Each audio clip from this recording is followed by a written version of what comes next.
अस्सलाम वालेकुम। शाम के साए गहरे हो रहे थे। धुंध आहिस्ता आहिस्ता एयरपोर्ट की फिजा को अपनी लपेट में ले रही थी। रनवे पर खड़ा एक बड़ा तैयारा जिसके जिस्म पर फखर से बोइंग 747 लिखा हुआ था, प्रवास के लिए तैयार खड़ा था। पायलट ने आहिस्ता से थ्रस्ट लीवर ऊपर किया, हेडलाइट्स रोशन हुई और जहाज हवा में बुलंद होने की रफ्तार को अबूर कर गया था। लेकिन अचानक धुंध के अंदर एक साया नमदार होता है, जैसे धूल का सीना चीर कर कोई बेहतम चीज सामने आ गई हो। ये साया दरअसल एक और बोइंग 747 तैयारे का था जो इसी रनवे पर लेकिन उल्टी सिम से तेजी से आ रहा था। अब दोनों तैयारों के दरमियान फासला महज चंद कदमों का रह गया था और फिर जो कुछ हुआ उसका तसव्वुर भी नहीं किया जा सकता। ये हॉलमार्क मंजर पेश आया स्पेन के इलाके में, जिसे आज दुनिया टेनरिफ एयरपोर्ट सानिए के नाम से जानती है।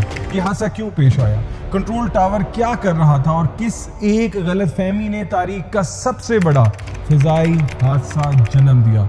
कहानी का आगाज होता है इस अलमनाक वाक़ये से। एक दिन पहले जब लॉस एंजलिस से पैन एम की परवाज रवाना हुई, रास्ते में न्यूयॉर्क से मुसाफिर ली और मंजिल थी लॉस पाल्मास, एक खूबसूरत जजीरा जो सयाहों का महबूब मकाम समझा जाता है। ये परवाज मुकम्मल तौर पर मुसाफिरों से भरी हुई थी, जिनमें अक्सरियत उम्र रसीदा अफराद की थी जो वहाँ एक क्रूज शिप में सवार होने जा रहे थे।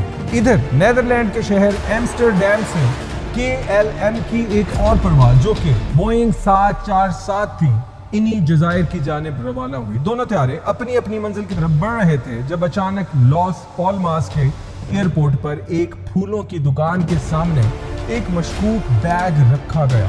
इस बैग में बम नस्ब था जो कि एक अलहदगी पसंद गिरोह की तरफ से रखा गया था। एयरपोर्ट को इतला दी गई कि 15 मिनट के अंदर अंदर धमाका होगा। इंतजामिया ने फौरन कार्रवाई करते हुए एयरपोर्ट खाली करवाया और फिर वक्त मुकर्ररा पर वाकई एक जोरदार धमाका हुआ।